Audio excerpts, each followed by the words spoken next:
गावाकडली माणसं आम्ही, आम्हाला कुठलं आलं जातीभेद मतभेद, आम्ही नाही तसलं काय मानत.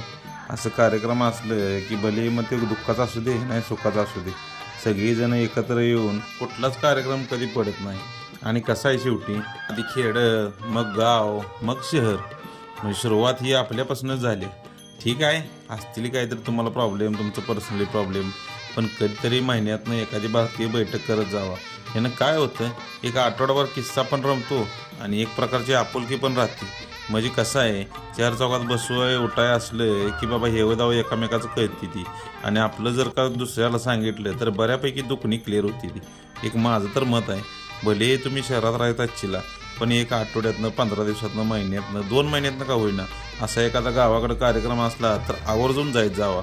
पैसा अडका असायची अजिबात विचार करत जाऊ नका. काय सांगावं, एखादा मोठा तुमचा प्रॉब्लेम असेल आणि तिथे एखाद्या गावाकडल्या माणसाला विचारले ते यासाठी